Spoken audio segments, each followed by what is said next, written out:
you don't exist. Take a perk and a talk of that shit. Money swallowed like sis. Did it perfect in the kid. Got a billion who sang on my head. Look up better put on the road I just spent.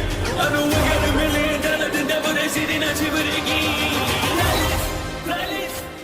Hello and welcome back, fellow anime lovers, to MangaMuse. I am delighted to have you join us once again in the world of fanfiction and fantasy. This is the second part of What If Naruto Enters Game of Thrones. Smash the like, share and subscribe button for more. Also press the bell icon so that you never miss such great parts. Thanks for the introduction. Now let's dive into the world. Death burst through the clouds. It was the only name Jaime Lannister could think to give the absolute behemoth that swooped down upon them like a falling star. This, then, must be one of her dragons. It had to be. That great black beast was absolutely massive, larger than anything he'd ever seen in all his life, and the sight of it left even the most hardened soldier quivering in his boots. The storm summoned by its wings blew many a man down. Its shadow darkened the land, giant claws nearly snatching up scores of men before it wheeled away. Swooping was bad. Swooping was very bad. Swooping was very, very bad. Take cover. He wasn't even the one to shout the command. That was Braun. The man had recovered his wits first, for all the good it did them. A sing. There was no cover to be had. Everyone went mad. The golden road was wide and long, while the dark waters of the Blackwater Rush promised an awful demise to any man in armor. Shouts went up from the army as some turned to flee, while others cowered behind their shields. A few plucky souls dared to draw bow and shoot at the dragon, for what little good it did them. No arrows could pierce through those scales. It only angered the beast. A roar shattered their formation, breaking apart like so many leaves before a storm. Jaime's mind began to race. They've left Qyburn's scorpion behind with the baggage train. Too late to fetch it now. He could only watch, horrified, as it circled them lazily, then swung back to land some distance away. 7 hells, not hells, Braun muttered beside him. Hell, there's a special place for a beast like that and it ain't with any of the bloody 7. As though to echo those very words, the dragon landed squarely between them and their destination, spread its wings wide, and roared. The world fell silent. Jaime glimpsed something moving on its back. Someone. Might that be the so-called mother of dragons he'd heard so much about? No, that was a man. He could tell that much even from here. Said man dropped from the beast's back. There was something about him, something different, something worse. If Daenerys was the mother of dragons, then this was the father of death and despair. His black armor seemed to drink in the sunlight itself. He stalked their way, devouring the distance between them with long strides. The closer he came, the more fearsome he became. He looked just like Rhaegar sans that wicked black eye patch. And in a moment, Jaime knew. The forgotten son. Naruto strode forward at a languid pace, trying to quiet the hammering of his heart. Not from fear, oh no. Quite the contrary. He wasn't afraid at all. Most men would have been terrified facing an army alone. Most men didn't have a dragon at their back. Most men were sane. Besides, he found himself curious, when faced with a monster like Ankalagan, would the army back down? If not, would this new body hold up in a protracted fight against an army? He was no Madara by any means, yet he found himself wondering all the same. Perhaps it would have been more entertaining to carve a line of fire between them and him, but one way to find out. He paused some yard away from the Lannister and Tarly forces, drew his blade and thumped it down in the dirt. Tip first. From there he stood his ground and folded both arms before his broad chest. The intent was clear enough, but just to hammer it home, and because he very much wanted to see them squirm. Time for a show. I am Prince Aegon Targaryen. His voice boomed out over the open field, enhanced with chakra to reach the ears of all. I speak for Daenerys Targaryen, rightful queen of 7 kingdoms. He spared them the titles. He had no need for them here. I wish to speak with Jaime Lannister and Randyll Tarly. The scout he'd tortured and subsequently beheaded had confirmed their presence here in the armies. Deny me and I will burn you all where you stand. You have until sunset. Ankalagan let loose a mighty roar behind him. Good. Let them think him a lunatic. He already was. Mostly, fear wasn't a weapon he liked using, but he couldn't deny its effectiveness. Moreover, it would take the army time to chase down those who had first fled at his approach. At least 100 ran in different directions. Even they would argue amongst themselves. Their confusion would buy Daenerys even more time. His sixth sense sparked angrily. It was a rather good arrow. Quick, silent, effective ... and utterly pointless. Naruto swayed to the right, reached out, and caught the heavy barbed quarrel in his right hand less than an inch from his face. From there, he crushed it. His good eye swiveled toward the impudent archer in question, a lone man even now lowering his quivering bow, eyes bulging. By accident or fate, this plucky soul must have fled closer to them than the rest. Very close indeed. Bold of him to shoot at a dragon rider in plain view of his dragon. He considered sparing this one on boldness alone. Truly, it seemed a shame to lose such a promising marksman. Ah, well, needs must and an example must be made. Ankalagan agreed evidently, because his old friend reared up on all fours behind him and lunged forward with frightful speed for a creature so large. The archer didn't even have time to flee. Giant jaws closed on the man, leather armor and all, and snapped him up, devouring him whole. From there, the dragon turned his head aside, spat out the broken remains of the archer's bow, and hissed at the army before them. Naruto quirked a brow toward the Lannister and Tarly forces, granting them a limpid smile. Any questions? He heard a few whimpers carried away on the breeze. No one dared shoot his way again. His point gained, he placed both hands on the hilt of his sword and settled into wait. In the end, it took the commanders the better part of 5 hours to respond. Perhaps, had they responded quickly, things might have changed. Hindsight truly was an awful thing for them. Bloody Targaryens. Jaime had almost forgotten just how arrogant they could be. One might think he would remember after enduring the horror of Ares. And he did, though he wished he hadn't. He'd endeavored to scrub all memory of that madman in his mind these last few years. His dark deeds, that incessant paranoia, the wicked laughter, right up to the moment he'd stabbed him in the back. He'd tried to let the past sleep, allowing those foul recollections to fade away with the passing of time. Well, the past was awake now, and it was staring him right in the eye. There it was, the look he'd seen all his life. That smug smile spoke volumes. He didn't think he was in danger, even now. The arrogance of it all. He thought himself safe, even now. Perhaps he was, with that beast that his stranger had the mark of rigor on him through and through, a flair for the dramatic,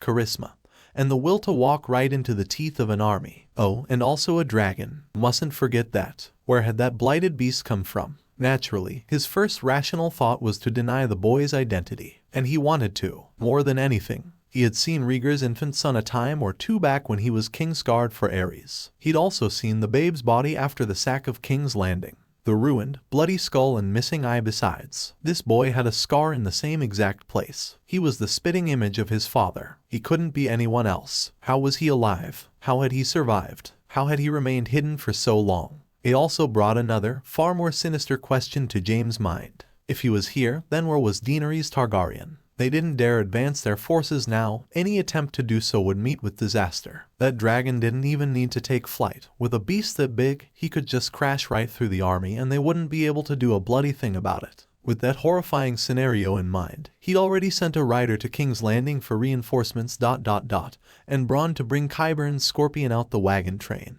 For now, it was in their best interest to wait. Every minute spent gave them precious time. And so after much argument, he marched forward to meet him. Him and Randyll Tarly both. Alone. The latter looked downright mutinous at the prospect of facing this boy, but out they came. Aegon's beast lounged patiently in the background, utterly uncaring of their approach. The prince himself considered them, tilting his head like a wary fox. Sir Jaime Lannister. He grinned after a long moment. I thought you'd be bigger, but you're definitely the one. Long way from home, aren't you, Kingslayer? Jaime lifted his chin. Aegon, you look good for a dead man. I do, don't I? For some indefatigable reason, that actually made the younger man laugh. I lost an eye, and you lost a hand. Seems fair. Borrowed one of her dragons, have you? The forgotten prince merely hummed. Something in his smile said there was more to it than that. Then his expression hardened and said smile was slaughtered. Let me be frank. Turn around, march your forces back home, and we'll pretend this never happened. And as for you, he fixed Randyll Tarly with a gimlet stare, I'd ask you to bend the knee, but I don't think you will. I will not. The elder Tarly bridled. I already have a queen.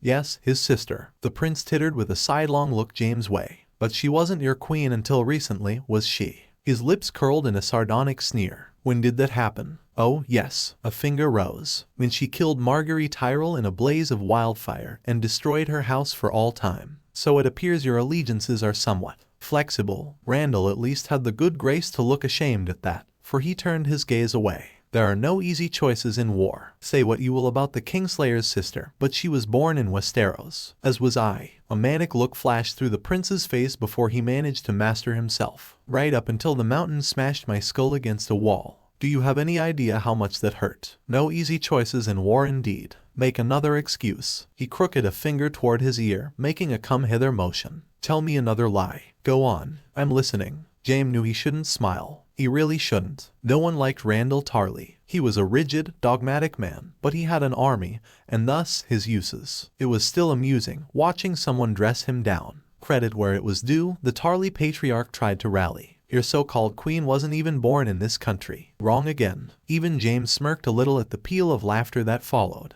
Dany's mother gave birth to her at Dragonstone, if you recall, shortly before they were forced to flee from Stannis. Last I checked, that tiny isle was still considered part of Westeros. She didn't even grow up here. And how could she have, Aegon stepped to him, heedless of the growl the older man gave. If she'd set foot in this country without an army, her head would have been on a spike by the end of the day. You of all people should know this, given you were a Targaryen loyalist during the war. His good eye softened upon him. I had hoped to talk some sense into you, make you see reason ... but no. You're clearly going to be stupid about this, because you've never liked the Tyrells to begin with and now you see a chance to snatch Highgarden for yourself. James saw his chance and pounced. And where is the mother of dragons?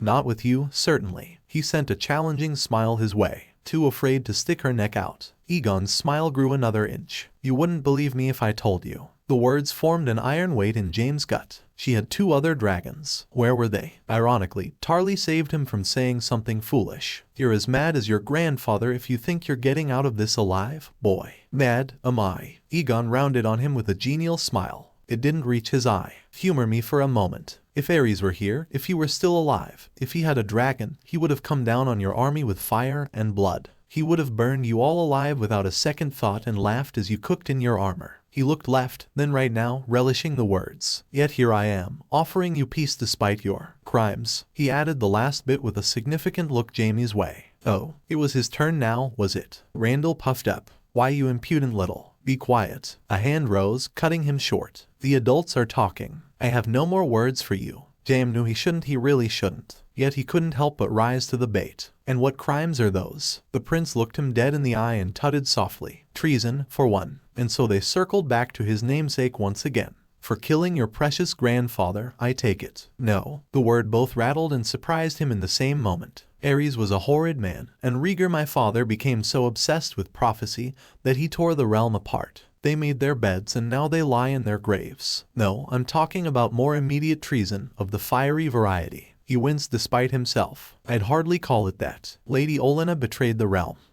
Another sharp peal of laughter burst through the air, rusty and bitter. Of course she did, you blind bloody fool. Your sister, he spat the last word, murdered her son and her grandchildren in cold blood, because she couldn't bear the idea of facing trial. Tell me, how would you react if someone massacred the entirety of your house? Lannisters pay their debts. He would have slaughtered the ones responsible. Aegon saw the answer in his eyes. The silence is your answer. Jaime forced himself to swallow his initial response. In the darkest corner of his mind, he'd never truly understood why Cersei had done what she did. By her own accounts, she'd falsified Tommen's signature while father was abed recovering from Tyrion's attack. She'd all but resurrected the faith militant to get at Margaery Tyrell. And it had worked. Until it didn't, until it backfired spectacularly on her. By that logic, the incident at the Sept was too well timed for his liking. All her enemies in one place, all gone in a blaze of wildfire, using one of the very caches placed by Ares himself. Burn them all. She'd been so smug afterwards, even after Tommen's death. Burn them all. ... No, he reproved himself. Don't think that. No, she isn't anything like the Mad King.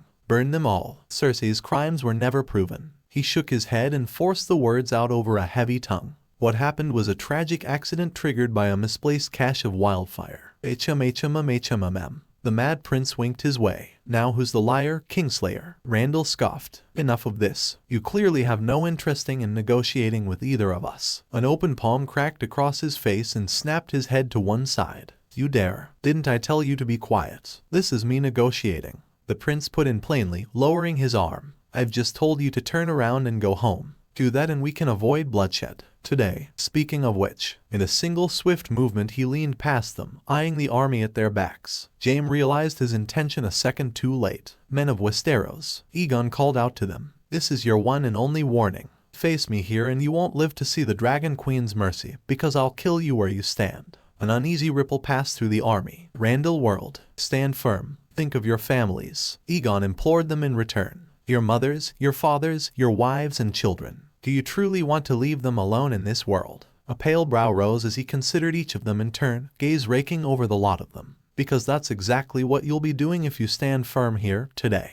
Don't die for nothing. Ankalagan reared back above him, regarding the lot of them like so many ants. A threatening rumble rattled his throat. Even at this distance, James could still see the blood on his jaws. He could just imagine Robert Baratheon laughing at them from beyond the grave. "Bo, ya shits." Much to his shame, several did. Not a large amount, but easily several dozen. A mixed unit of Tarly and Lannister broke ranks and scuttled away from their fellows. No one dared raise a hand to them, not with a dragon looming over the lot of them. James watched the number rise, climbing higher still, until it crested 100. Randall snarled at the lot of them. "Cravens, the lot of you. I'll have you flogged for this. Smart lads." Aegon preened as they crossed to the dragon's side. "Welcome to the army. Stand over there, would you? Yes, yes, right there." After all, he turned a grin on the remainder, those who hadn't take his offer. "We wouldn't want to be caught in the crossfire now, would we?" James bridled despite himself. "Do you think this is a game? A game? Is that what you think?" The scarred face tilted, good eye creasing in dark amusement. "I could slaughter you all by myself. I wouldn't even need Ankalagan to do it. But no," he shook his head. "This isn't a game. This is vengeance. Blame your father and his mad dog for smashing my head in. After all, what doesn't kill you makes you. Stranger, I've already killed one of them. The other will follow soon enough, one way or another. I won't ask you to bring me Tywin's head." Aegon prattled on, heedless of his horror, "seeing as I intend to take it myself. Now, what will it be? Peace." He held out one hand, followed by the other. "Or war. Choose carefully now." James exchanged a rueful glance with Randall Tarly. The man's face had turned a rather alarming shade of puce. "We will never." Another slap rocked his face, sending him staggering to the right. "Wasn't asking you, pawn." The prince looked back to James, lone eye full of purpose. "Walk away." "I can't. That's what I thought." Aegon patted his shoulder, turned his back on them, and began the long trek to his dragon. "I wish you good fortune in the war to come. You'll need it." A hand waved over his back. "My offer remains open, if you ever change your mind. Tyrion would be sad if you died." Abruptly, he spun back. "On second thought, let's make this interesting, shall we?" He held up a finger, grinning ear to ear. "It would be boring if Ankalagan burned the lot of you alive." James eyed him warily. "Excuse me. Send your army at me. Right here. Right now." The prince spread his arms wide for them, black armor gleaming in the fading light. "Try and kill me. If you manage that, Ankalagan will leave. Highgarden will be yours for however long you can hold. I'll give you 10 seconds. But if you fail..." His finger rose, pointing ponderously toward Randall Tarly with aggravating slowness. You'll die. That is my promise to you." His hand swung back to James. "You, I'll let live, if only to send your family our regards. Well, I can't claim all the credit for this now, can I?" He clasped both hands behind his head. "My intended wouldn't be very happy if I killed most of her enemies in one fell swoop, you know. I have to leave someone alive to tell what happened here." Intended. Something clicked in the back of James' mind. He dearly wished it hadn't, because now he understood. It all made sense now. Of course it would be this way. Of course last two Targaryens would wed one another. He hadn't actually met the mother of dragons himself, but Rhaegar's son was clearly insane. If they won and took the Iron Throne, Cersei would die. Casterly Rock would be burned, to say nothing of House Lannister itself. He couldn't allow it. His vision narrowed, tunneling to the young man before him. He couldn't let someone like this exist. The solution was blatantly obvious. He had to die. Simple as. Randall agreed and drew with a snarl. "Then," he boomed, "kill this oaf." Their army needed no further provocation. Thousands of armed men surged forward in a mindless rush, desperate to survive. James jerked aside, mentally rebuking himself and them for this foolishness. Prince Aegon truly was a madman if he thought he was getting out of this alive. He couldn't possibly best an army alone.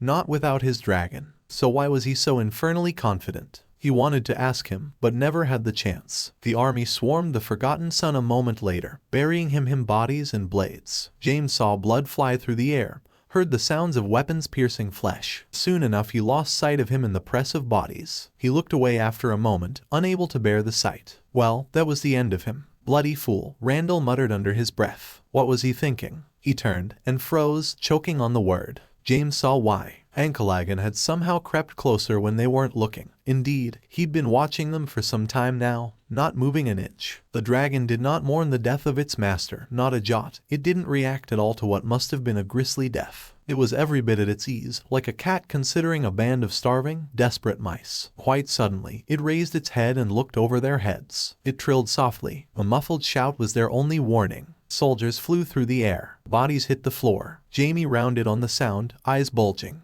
Egon stood before them, covered in blood, grinning like a lunatic, uncaring of the weapons embedded in his body. What was he? What manner of mad magic was this? Oh, and that's 10. Are you not entertained? The prince pulled a sword from his collarbone, tugged a spear out his arm, and ripped an axe out his thigh. Uncaring of the grisly wounds left behind, they closed before their very eyes. Really, I expected more. He dug an arrow out of his boot and tutted softly. If smashing my skull couldn't kill me, why would this? A low rasp warped his words as his good eye began to gleam an unnatural shade of gold. Now, then. He pointed a finger at Randall Tarley. "You," he declared gleefully. "You're next." He stomped a boot down and surged forwards. Naruto surged forward. A grin tore across his face as he caught the first Lannister Solider by the skull and squeezed. Metal yielded as easily as flesh as he crushed their head, helmet and all. Hal said he'd though it would be a bit stronger. With a quick flick of the wrist tossed the dying man over his shoulder. The corpse struck his fellows like a cannonball and bowled dozens down.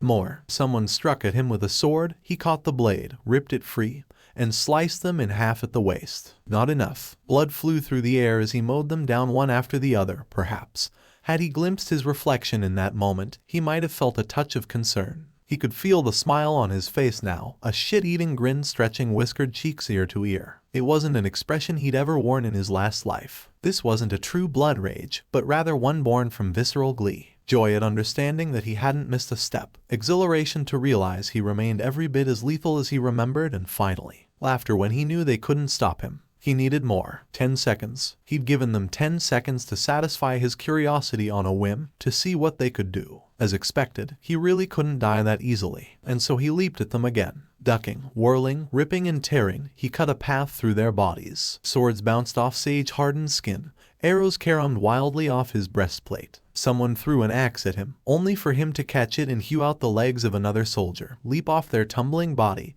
and crash down atop still more soldiers. Everything dissolved into a mad, merry melee after that, a slurry of screams and sweat. He wasn't sure how much time passed. Seconds, minutes, hours, it was anyone's guess. He grabbed at any weapon within reach, using them to batter down anyone and everyone in his path. The next man to come within arm's reach found himself caught by the throat. He kicked him back into his fellows, sending dozens of them sprawling. A spear lanced at his side, only to be trapped by his arm and used to reel its owner in. He blasted the man's head clear off his shoulders with a single punch, then kicked back to disembowel another. That was the beauty of one man fighting thousands. Yes, you would be vastly outnumbered, but those numbers prevented them from attacking all at once. And when they did, they only got in one another's way. Case in point, someone tried to bash him with mace, only to trip over a swordsman who'd had the same idea. Down they went, tangled up in one another. He lobbed a lazy racing shuriken their way and closed his heart to the tortured screams that followed. More shrank back at that, alarmed, but the sheer press of bodies kept them from retreating. He lunged into the thick of them, snatched up a battered shield from the muck, and flung it at them like a frisbee. Momentum did the rest. Heads rolled. Arms flopped to the floor. He raced after it, breaking bones and bodies as he went. The old him would have cringed at the blood and gore. Indeed, he might have despaired at such violence ... when he was sane. Now, he just laughed. He'd given them their chance. They'd ignored him. This bloodshed was on their hands, not his. Now there was an idea. He should be using his hands. He brought his palms together with a powerful clap and conjured a windstorm between them. Invisible blades scythed out in a shockwave, slaughtering dozens in singular column of destruction. For the briefest moment, there was a pause. He pivoted and found the soldiers beginning to break. Now, he could see it in their eyes. There it was. The fear, that awful mind-numbing, bowel-voiding terror, the realization that they were going to die. Archers. He heard someone bark a command in the chaos. Knock. Oh ho. He knew that voice. He'd lost him in the melee. Draw. For a moment the ranks parted and he saw Randall Tarly gazed down at him, sat astride a glorious white warhorse. He thrust an arm forward at him. Loose. The sky darkened with 100 arrows. Nice try, traitor. Roaring the last word, Naruto knelt and punched a fist to the ground, cratering it. Chakra flowed forth. He took it and bent the earth to his will, folded and floated around his body, creating a protective dome, effectively cocooning him. The arrows never reached their destination. They skittered harmlessly off the shell he'd created, leaving him untouched. Cries of dismay were music to his ears. He grinned within, steam parting from his lips in the gloom. My turn. A single breath was all he needed. Just the one. No more, no less. Fire chakra built in his lungs, hot and heady, straining them to the brink. Still he persisted, waiting. The army thundered closer. His visible eye glimmered golden once more. With but a thought, the walls of earth fell away, revealing him to the battered army once more. Spurred on by their commander, they rushed in, having no choice but to engage him in melee. He waited until he could see the whites of their eyes. Jamie must have realized something was amiss, because he shouted for the retreat. Fall back. Naruto hummed to himself. Too late, Lion of Lannister. Then he exhaled. Fire flowed forth from his mouth in a great cleansing wave, scorching everything before him. Men, armor, horses, none were spared. The lucky ones, those closest to him, went up in smoke immediately and crumbled away in so much ash. Others tumbled to the ground, screaming, clutching at themselves as they wailed. Still more veered off, horrified by the sudden destruction, cowering behind their shields. Naruto moved to pursue them, only to double over, coughing up smoke. Forgot how much that hurt my lungs. Kurama was no longer with him. He couldn't just spam massive area of effect jutsu like he used to. Thankfully, he didn't have to. He'd made his point. A burning man rushed him with a greatsword. Brave, but stupid. He casually diverted the blow with his wrist, reached up with his free hand and stove in the man's face with a small racing gun. The massive weapon fell from bloody fingers. He caught, it cut a circle around him and spun, hefted it to his shoulder, found his target, calculated the distance between them and the brief second of breathing room, gripped the hilt, arched back now. You really should have taken my offer. Then he let it fly. Randall Tarly never truly saw what killed him. The arrogant, hidebound commander had half an instant to wonder what in blaze that mad prince was doing. Then he was gone, simultaneously ripped from his saddle and skewered by a blur of steel. It drilled him into the burning field and nailed him there like some perverse idol. His back struck the ground, his chest skewered through by the bloody dirt, heart pierced through and through, sure as a sunbeam. A rattled breath left his lips, blood bubbling up as he tried to speak ... and failed. Someone cried out for him. Naruto never knew who. Shunting aside another Lannister, he disemboweled a Tarly archer in passing, pressed 2 fingers to his lips, and whistled sharply. Ankalagan heard it and perked up. He rose on all fours, wingspan unfurling behind him. Black wings beat back the smoke for a heartbeat, allowing the soldiers to see their doom as he drew a long breath, a deep inhalation that threatened to suck the very air from everyone's lungs, until burned them all. Once more those ugly, fateful words sprang to the forefront Naruto's mind, this time for good reason. Because a great column of fire burst forth from Ankalagan's jaws. No, not a column, more a pillar. The dragon's wrath made his jutsu look small by comparison. Hundreds died in an instant and dozens more fell clawing at themselves, frantically trying to tear off their burning armor. Some threw themselves into the shallows of the Blackwater for relief. They'd find none. His blood was up now, and Ankalagan's with it, because over the screams of dying men, he heard it. The thunder of hooves ... and thousands of blood riders hollering for war. He saw them crest the rise of the hills, barreling down on the battered remnants of the Lannister and Tarly forces. His grin grew euphoric. Right on time. James' army, what was left of them, must have seen them too, for all the good it did. Suddenly, he wasn't quite so important to them anymore. Someone shouted for spears and shields. Most listened. A few angry archers didn't. More arrows whistled Naruto's way. He rolled his eye and didn't even bother to protect himself this time. There was no need. Ankalagan swept a massive wing down, simultaneously shielding him from the barrage and sending yet more soldiers flying. He latched onto the dark scares and used them as leverage to quickly clamber onto the dragon's back. Even from this height his keen senses still prevailed. He could hear the Kingslayer arguing, shouting more like with someone through the haze of war. Damn Scorpion won't work on that something that big. Get back to King's Landing. I'm not abandoning my army. You're the commander, not a damned infantryman. Those fuckers are about to swamp us. We can hold them off. His senses lit up. No, they couldn't. An almighty roar shattered the sky. Ankalagan looked up to answer in kind. Naruto's heart soared and he knew Jamie's must have sank even as he heard it. Not a heartbeat later he saw Dragon burst from the clouds at speed, flying right behind the Dothraki, no, ahead of them now, head forward, wings arched back to glide. He glimpsed a pale head of hair atop the dragon's back, a small body crouched low, clutching at the spines of his neck. Closer now. Daenerys didn't disappoint him, didn't even hesitate, not even when she saw the chaos below her, the army nearly routed. He was sure she'd have words for him later. Loud words. He was looking forward to that. For now, she spurred Dragon forward, face grim. Naruto knew what came next. Rather than take flight, he urged Ankalagan forward, sweeping the Lannister and Tarly forces before him with fire and claw. One dragon at their backs and another at their front, supported by a Dothraki horde.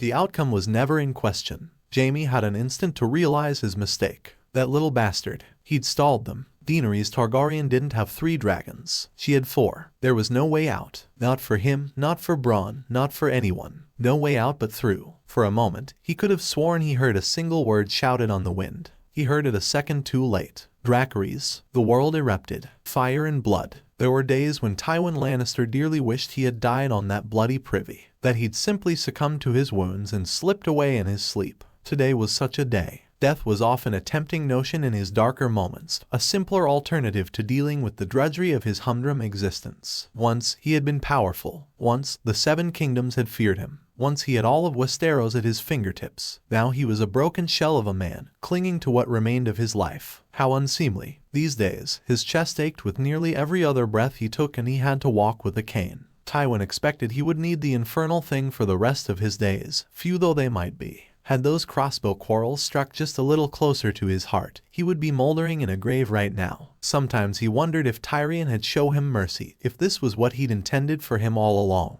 I know that was unlikely. His spiteful son to kill him that awful night. Death would have been preferable to living with this madness. Pycelle had saved him, but only just. He was gone now and Kevin with him, the former stabbed to death, the latter consumed in a blaze of wildfire. All because of Cersei, his foolish, stupid snit of a daughter, who had brought about the ruin of Thyr House, or Rise as some might call it. Now it was Cersei who wore the crown and once more, he found himself cleaning up after another vicious idiot. She thought herself untouchable now, something she took great pleasure reminding him of every chance she got. A fresh pang of pain shot down Tywin's side at the thought, causing him to snarl as he walked. He knew the truth, that, at least, he could take some grim satisfaction in. His daughter was an idiot. Were she anyone but the queen, he would have cast her in irons and thrown her into the black cells. The Mad Queen they were calling her. This wretched, vicious woman had tainted the legacy of the Lannisters beyond any hope of repair. No house would trust them after that ghastly wildfire incident. Fear them, yes, but fear, as he'd begun to learn,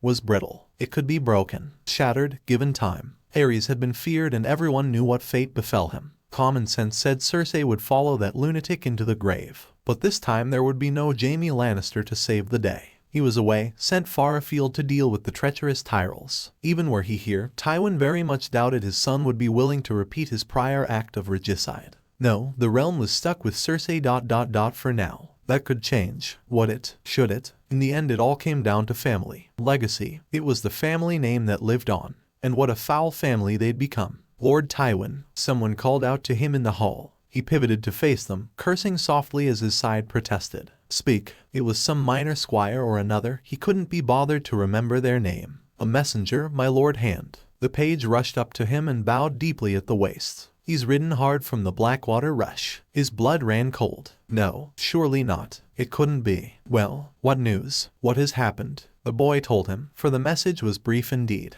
What was already a bad day soon became considerably worse. This was the field of fire all over again. Slaughter in the simplest sense. Everything burned. Men in armor, horses and wagons, even the very ground itself. Nothing was spared, fire and blood everywhere. Smoke and screams. And the smell. By the gods, the smell. Daenerys had forgotten just how foul it was. It rose in the air to choke her, stinging her eyes and clogging her lungs even at this height. It was different now that she'd seen it from the other side. Her heart softened a little towards the soldiers below. If it was this bad here, it must be a madhouse on the ground. Was this what Aegon I saw? Had her forefather, the Conqueror, looked upon this very scene, all those years ago when he eradicated House Gardener? How had he felt then? Powerful, mighty, invincible. She imagined it must be, although she wasn't foolish enough to think herself untouchable. Below her, the slaughter continued apace. The Lannister and Tarly forces weren't prepared for their ambush. Why would they be? Dragons had been gone from the world for decades. No one was prepared for their return, not truly. She spotted a cluster of resistance nestled below them. Archers, taking aim at her. With but a word she urged Drogon toward them. A hail of arrows challenged her as she swept in. Drogon turned aside, letting them bounce harmlessly of his scales. ... and he burned them all. Daenerys tried to close her heart to the screams that followed. She did not entirely succeed. Flying made her feel powerful. It was intoxicating. With but a word she brought death to dozens, no, hundreds now. She hadn't slain this many since the massacre in Mirian, not since she'd scorched the Master's fleet at anchor. Those men had deserved it. Did these? No, she mustn't lose herself to guilt and regret. That way lay madness. Perhaps she didn't take as much pleasure in their deaths as she did those rotten slavers, but their ends were necessary all the same. Was that wrong of her? She was taking action, not waiting as Tyrion advised. The Lannisters and the Tarlys had chosen their side. They had struck first, not her. The fault lay with their commanders. She would not blame some for fleeing, those she let be, knowing the Dothraki might well run them down. The same could not be said of Aegon. An awful roar rattled the world as a shadow swept over and past her. Ankalagan was a beast apart, and the sight of that giant dragon swooping down upon the battlefield struck terror into the ears of men. It made her feel small. She didn't want to consider what those below must feel. Did they have families, children, wives? Most certainly. And here they were, burning them alive. Burn them all. It was so tempting to simply scorch them all from Dragonback, to roast them all, young and old, and let the gods sort them out. Her blood sang to her, demanding death. So very tempting. ... but she mustn't. She was not her father, no matter what some might say. She was not mad. She refused to be mad. She would never go mad, however cruel she might seem to those on the outside looking in. She was painfully sane and doubting herself almost every other moment. But she mustn't let they control her. She would endeavor to kill them quickly. Some stood apart from the rest on a small hill, having already laid down their weapons. They looked on and watched their fellows burn, yet made no attempt to flee. A few fell to their knees as she swept past, hands up to beseech her for mercy. So many. There were at least 100 of them. Had they surrendered to Aegon already? She tugged Drogon to the right and he wheeled away, sparing them for another day. ... Far be it from her to attack those he had brought under his protection. Not so the others. Ankalagan showed no mercy to their enemies and Drogon knew none. They barreled down time and again, burning all who dared oppose them. Arrows clattered off their scales, then were snatched up in their jaws or crushed in their claws. Swords could not reach them. Horses could not outrun them. It was, in every way, a slaughter. Many a man perished, cowering behind his shields, roasted in his armor. Those who fled faced her Dothraki, and they knew even less mercy than she. Was this not enough? There was no honor in attacking a fleeing force. Perhaps something hurtled past her face. What in the world? She barely caught a glimpse of it. A black bolt whistled through the air, passing perilously close to her, far too close. Daenerys jolted and nearly lost her grip on Drogon. Her blood burned at the near miss. Where? There. She spied a large contraption of some sort amidst the smoke. Large enough to be seen even from here. Someone was moving it. Arming another bolt, perhaps. She wouldn't give them a chance. Drogon must have seen it too amidst the smoke. He was already spreading his wings wide and angling toward it before she could even think to prod him. Together they blitzed the would-be archer, fully intent upon smashing both him and that ghastly contraption to pieces. She could see it now. It was some kind of giant crossbow with a crank at the back. Drogon inhaled deeply and opened his gaping maw wide, ready to roast. An odd whistling noise filled Dany's ears, and her world went sideways. The scorpion barked. Drogon fell from the sky. Naruto saw it from afar and his world went red. ... That tore it. Only one thing for it, then. Burn them all. Bronn did not have time to savor his victory. He was still watching the dragon fall from the sky, only just heaving a sign of relief when the shadow fell over him. Finally, he heard it, then. The great beating of black wings. Squinting in the haze, he looked up and swore softly. Bugger. In his haste to deal with one dragon, he'd forgotten about the other one. But the prince hadn't forgotten about him. No, sir. He looked proper pissed up there, and that beastie of his was rearing back to flame. Oh, bugger indeed. He dove for safety a heartbeat too late. Qyburn's scorpion exploded behind him, erupting in a shower of molten metal and torched timber. Flame kissed the back of his neck and his head struck the ground. No struck something solid. Wreckage and debris struck his back and buried him alive. The world swam around him for an awful visceral moment. He closed his eyes, praying the fire wouldn't find the rest of him. and then there was darkness. Dragon landed hard. Daenerys felt it rattle her very bones. Her precious child had managed to right himself at the last instant, wings beating furiously, but it did little to stall his momentum. He crashed down on all fours and howled his fury at the world. His tail flicked out and crushed a nearby into splinters. Men fled at his presence, running for their lives, none daring to come near, not with another dragon in the sky. She was livid, well and truly furious, and slid off his back without a second thought. Only then did she see his wound. It made her heart ache. They'd shot him all right. The ballista bolt had nailed him right in the meat of his right shoulder. She supposed she should count her blessings. A little more to the left or right and he never would have flown again. As things stood, he would fly again, but it would take time for him to heal. He'd need to spend days in the Reach, recovering. Thoughts for another time. She pushed them aside as she moved to regard his wound. Dragon saw her and his head came down with a sullen whimper. She stroked the scales of his chin, whispering softly, "SH, you'll alight." He made an annoyed noise. Such a child. The bolt had to come out, of course. She couldn't well leave it in. Aegon would have had no trouble dislodging it. Aegon was busy burning every Lannister and Tarly Ankalagan could get his claws on. She would hear his furious howls even from here. So be it. The task fell to her. She gripped the long bolt jutting from Dragon's shoulder and pulled. Hard. It did not come quietly. Must be a barbed tip. In that moment she swore to slaughter whomever had commissioned the creation of such a wicked thing. She'd have him or her. Feed to her dragons. Drogon, Rhaegal and Viserion would each have a piece of them. So she swore. Another tug and she felt the bolt give now. Drogon screamed at her. Daenerys flinched, ears ringing. His cry hurt her more than words. She hadn't heard it in so long. "I can't leave it in." She gazed up at him mournfully. "You'll never heal otherwise." Another tug. A third now and it finally came free. "Got it." She stumbled back, clutching it in her hands. "Got it." Drogon's head whipped around, tore the scorpion bolt from her grasp with surprising delicateness and bit the metal rod in half. He spat the smoldering remains at her feet. A wry smile plucked at the corner of her mouth as she beheld the act of simple spite. If her child still had that much spirit after being wounded,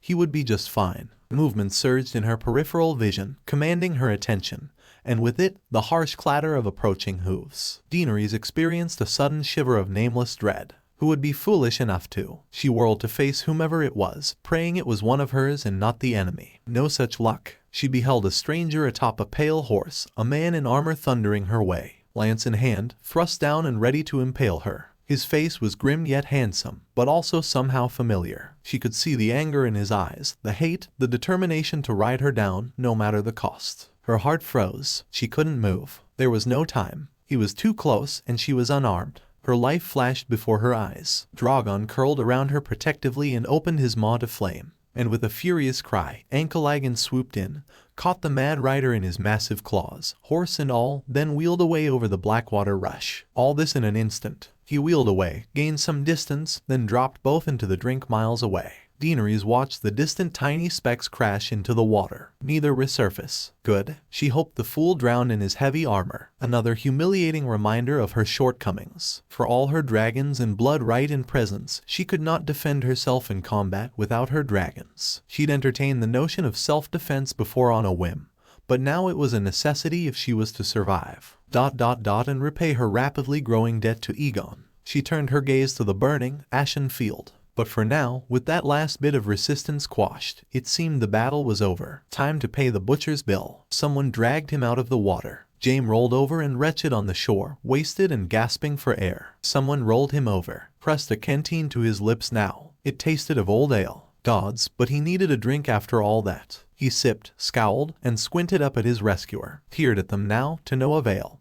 His vision was still far too blurry and he couldn't see. Bronn. Someone smacked him in the face. Pain centered him and his vision. He saw pale hair. Oh no. Jaime closed his eyes and turned his head away from him. Maybe when he opened them he would be gone. He was not. Did you enjoy your swim, Kingslayer? Aegon was still there, good eye glaring down at him. Anxiety gave way to resignation. He'd plucked him from the fire, only to have his own way from him. Was that it? Get it over with, then. Kill me. Maybe he'd see Mother in the afterlife. Anything was better than this, than having death hang over him.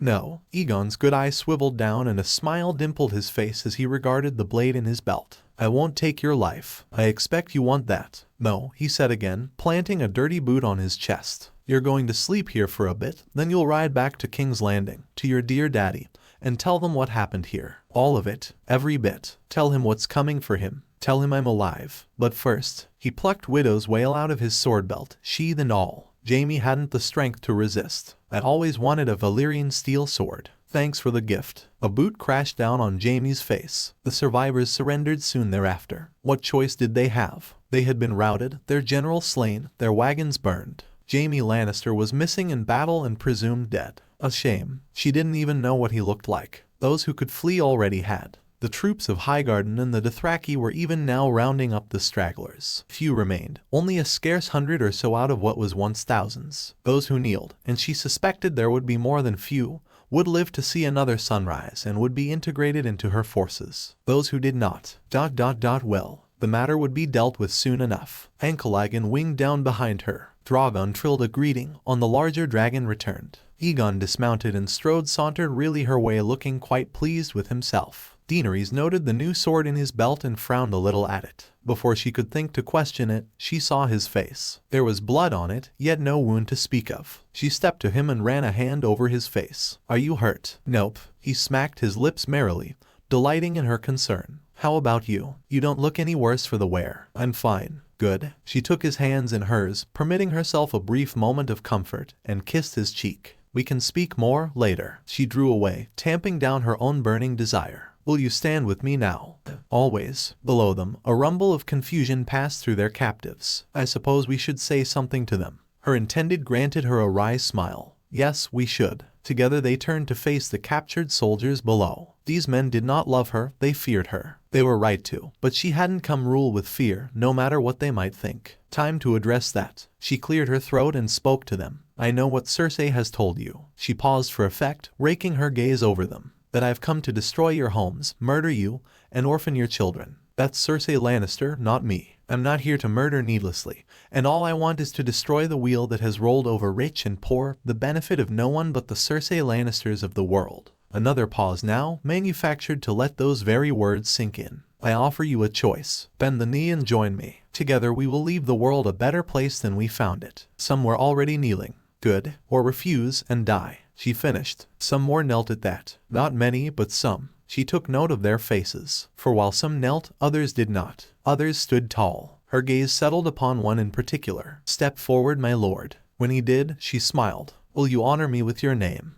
I am Dickon Tarly. He faltered only a little. Son of Randall Tarly. She gazed upon him. You will not kneel. The boy did not answer. Tyrion tried to rally. Bless him. You are the future of your house. This war has already wiped one great house from the world. Don't let it happen again. Bend the knee. Dickon refused to speak. Did he think silence would spare him? Your Grace, Tyrion whispered aside. Nothing scrubs bold notions from a man's head like a few weeks in a dark cell. She shook her head. I meant what I said. I'm not here to put men in chains. If that becomes an option, many will take it. I've given him a choice. We will see what he makes of it. Your Grace, if you start beheading entire families. I'm not beheading anyone. The dragons rumbled behind her. Daenerys watched the color drain from Tyrion's face, saw the horror in his eyes. Was his faith so easily shaken? Did he think her mad like her father? Her own faith in the man was on somewhat shaky ground itself. Could he not understand a bluff when he heard one? She had no intention of burning men alive. She knew how that would look, and the fear it would inspire. No, they would be given a quiet dose of poison and a peaceful death. Aegon hard argued for it at Dragonstone, and she could see the mercy of it. All that remained was his decision. She looked back to Dickon. What is your choice, Lord Tarly? Aegon finally cleared his throat and stepped up beside her. Be better than your father. Think of your family. That got a reaction out of the younger man. You speak to me of family. After what you've done. I do, my lord. You killed my father. Your father was a twat. It took everything she had not to smile at Aegon's casual dismissal of the man. I offered him a chance to escape and he spat in my face. Aegon's grim countenance remained unwavering, but she could see the light in his eye, the monster within ready to act. Family means everything to me, as it should yours. You would do well to dwell on the fate of yours should you die here. Dickon brittled, and now you threaten me. It is not a threat. His words held a promise and implicit all their own. Will you kneel? Dickon Tarly gulped once. He looked to Daenerys, now made uncertain. She stared back, until finally, reluctantly, he made his decision. Dickon grit his teeth and bent the knee to her. With him, the rest followed, one by one. Daenerys felt a little thrill of pride. Egon had done what she could not. She had chosen her future husband well. Victory was sweet. A new Valyrian steel sword made that victory all the sweeter. The spoils of war and the loot that came with it were perhaps the sweetest yet. Naruto sat on his bed, drew Widow's Wail ugly name. He'd need another from its sheath and laid it across his knees. Good balance, perfect weight. He could expect no less. It almost seemed to shimmer in the light of the late afternoon under his eyes, calling unto him, whispering soft secrets in his ear that only he could hear. Use me, it seemed to say. Let me drink the blood of your enemies and I shall serve you well. Maybe that was the madness talking. Probably was. Better watch that. He stood and gave the sword a lazy swing, listening to the steel sing as the weapon danced in his hands. It had seen little use under its last two masters. According to Tyrion, Joffrey had hardly swung the damn thing, and Jaime barely more than that. The third time was, as they say, the charm. He wouldn't be letting this blade go, and it would likely be drenched in blood by the time the war was done. Moving from one stance to the other, he ranged about the room, reveling in his new prize with each swing. He and Daenerys alongside the officers had been given the finest quarters in Highgarden, courtesy of Olenna herself. She certainly had no desire to use them. The rest of the army was billeted outside the castle, giving the troops and poor Drogon some much-needed time to recover. He'd thought about healing Dany's dragon himself if only to speed things along, but stopped himself. It wasn't greed that stayed his hand but rather simple pragmatism. Things promised to be busy soon. Very busy indeed. This might be the last chance they had to rest for quite some time. He'd already discreetly dipped into the camp last night and healed those most in danger. If he went about healing everyone in sight, it would become expected of him. They would all come to him with the slightest cut and bruise or worse, maybe even missing limbs. He would have no peace. The army could live with their cuts and bruises. Was it selfish of him? Maybe. He loved the thrill of battle as much as any man, but he enjoyed the peaceful moments, too. And it was peace they had for the time being. The Lannisters and the traitorous Tarleys had been routed on the Blackwater Rush, utterly crushed. Those who had fled they would trickle back to King's Landing piecemeal, and eventually the Mad Queen would learn of her failure. It was tempting, oh so tempting, to press the attack, to simply fly to King's Landing with Daenerys and burn it into submission. But he knew better. The world would not tolerate a second Aerys. It would be difficult enough convincing them to accept his daughter, let alone if she burned their capital. That was where he came in. Let him be the frightening one, the enforcer. If it fell to him to be the Iron Fist and Daenerys the Velvet Glove ... well, he was fine with that. Let her be the carrot and he the stick. He didn't mind being feared. Fear was an old friend. He'd learned to live with it once before, and he would do so again. He'd close his ears to what fools thought of him. He knew what he was. He was mad, yes, but he was not a monster. Dany knew that, and so did he. He would show them. He'd show them all. Someone knocked softly on the door. He looked up, sword in hand. Enter. His guest swept it open slowly. Daenerys stared back at him from the threshold. ... May I come in? Naruto blinked for a moment, startled by what she was wearing. She looked lovely, quite lovely indeed. Gone was the dour dark garment she'd worn during the battle. In its place she'd changed into something altogether brighter, likely due to Highgarden's climate. It was some strange sleeveless blue wrap of a dress made of both cloth and leather. One clung to her body, emphasizing her curves while offering a window of sorts slightly the chest above the chest. With her hair down she looked almost relaxed. Dare he say content? He found his curiosity aroused. Among other things. Wherever did you get that? This? She granted him a coy smile as she stepped into the room slowly,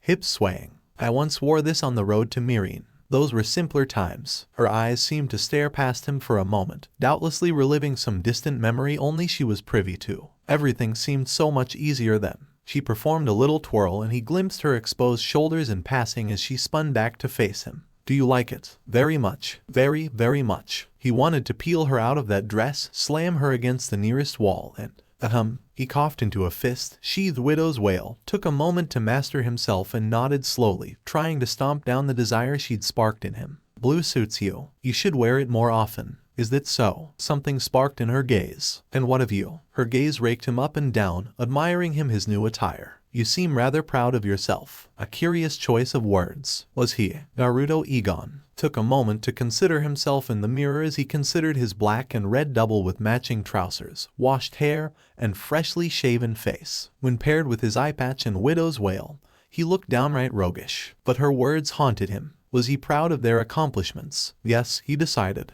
Yes, he was. Together they had routed an army, won a decisive victory, and increased their forces, all in one fell swoop. Cersei would never get the resources of Highgarden now. That was sure to make her furious. She would have to look elsewhere for wealth and food for her precious city. Where would she even find it? He didn't envy her the task. Better yet, the next warden of the south would owe quite a bit to the Targaryens. Without them, Highgarden would have been sacked, its harvest and riches picked clean. From here, they had a path to both Casterly Rock and King's Landing. Once they fortified Highgarden, they could make inroads toward both. He would wait to see what their next move was. Dany's gaze strayed to Widow's Wail, silent in its sheath, and drew his eye in turn. You took that off the Kingslayer, didn't you? I did. She didn't ask if he'd left Jaime alive, and so didn't say otherwise. No point in sowing discord where none was to be had, you know. I heard he had a Valyrian steel sword. She stepped to him and he caught the faint scent of perfume. May I? He offered her the sheathed sword with both palms and let her have a look at it. The mother of dragons struggled with it for only a moment, then drew the blade a bit, exposing an inch of flawless steel. She considered her reflection within the gleaming metal for a long moment, shook her head,